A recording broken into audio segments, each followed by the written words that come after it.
Hey guys, today I'm doing a video about how to pack for short trips. If you guys didn't know, I was in Frankfurt a couple weeks ago, and in 2 weeks I think I'm going to Amsterdam for VidCon Europe, and then in May I think I'm gonna go to Spain back home for a couple days. So these are just 3 trips that I'm doing in the span of 2 months that are just a few days long. I was in Germany for 4 days, I think I'm going to Amsterdam for 4 or 5 days, and if I go back home that's gonna be like 3-4 days as well. For those trips, what I'm doing is just taking a carry-on, so packing for that is a bit different than packing for a long holiday. I'm going to divide the video in 3 parts: toiletries, clothing, and random stuff.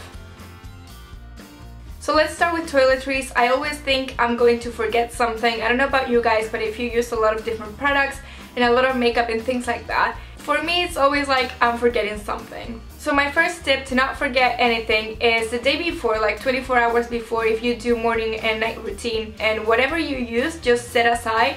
You might still need it in the bathroom because you might still need it for the next day or whatever, but everything you use, just set aside and have in one little corner. So then when you're packing all that stuff, you can just go to that corner and take everything from there, and you know that you're gonna take everything that you use on a daily basis.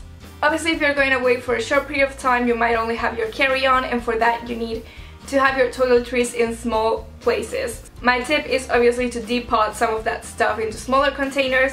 Some of my favorites are from Muji. I bought a few recently, like these ones. These ones are really tiny, but that's what you want, because if you're going away for 4 days, the amount of stuff that you're going to use is not that much. And also, if you get smaller bottles, you can fit more of them into your toiletries bag that you're going to have to go through security with. Also, I don't think it's worth it to buy travel-sized products for the most part, because if you buy one of these things, it might be a bit more expensive at first, but you're gonna be reusing this a lot. And if you buy travel-sized products, those are usually overpriced compared to the normal size bottles, and it's just not worth it because it's the same product and you can just reuse one of these for all the trips that you do. With that said, one thing that I do like buying as a travel size is dry shampoo, because you can take a smaller thing of dry shampoo with you if you can fit that in your toiletries bag that goes through security. So I do like buying that because that's something you can't really put into a different container. Let's go into clothing, and the first thing everyone usually says is pack specific outfits that you're gonna wear and just plan everything that you're gonna wear so you don't overpack. I don't know about you guys, but that doesn't work for me. I don't know what I'm gonna want to wear 4 weeks in advance. I don't know what I'm gonna wear tomorrow, so I don't know how to pack specific outfits for holidays. So what I do, and what I think is best to do, is take the clothes from your closet that you wear the most and set those to the side. What I do with that is just take a couple different jeans and maybe one skirt that I know I love and I use all the time.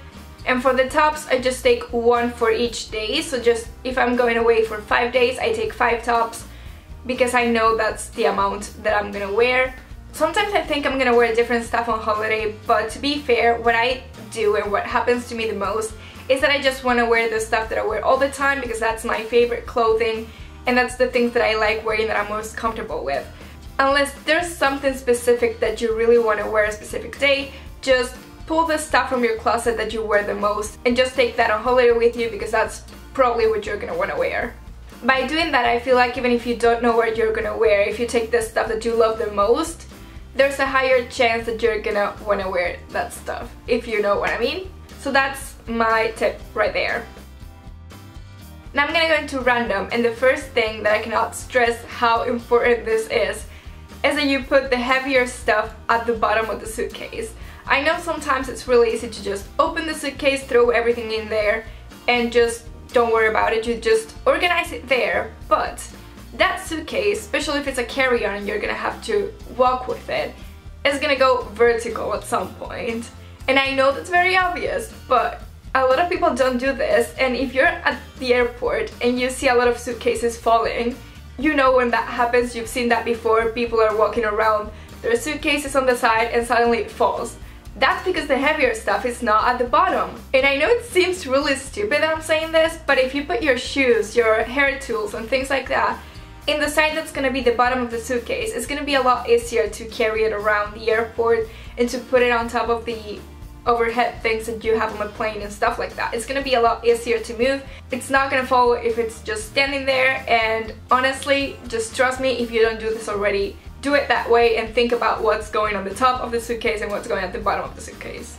the suitcase that I have for carry-on stuff is not one of the hard shell ones. That's because it has a lot of outside pockets and I love using those, especially for my toiletries bag. If I'm gonna have to take it out for security, I like having that easy so I don't have to open the whole suitcase because that's gonna take a lot more time. So if you're thinking about buying a new suitcase for carry-on, maybe go for one that's not hard on the outside so it can have pockets and you can just have the stuff that you're gonna need and that you're gonna need to take out at easy access. One thing a lot of people don't realize, and this is not for packing, but I'm gonna say it anyway because I think it's helpful, companies like EasyJet and Ryanair do typically have cheaper flights, but not all the time. I usually travel with British Airways, and a lot of people think that's gonna be more expensive just because that's what people think, but it's not true. Sometimes it is, but not all the time. Just look at all the prices.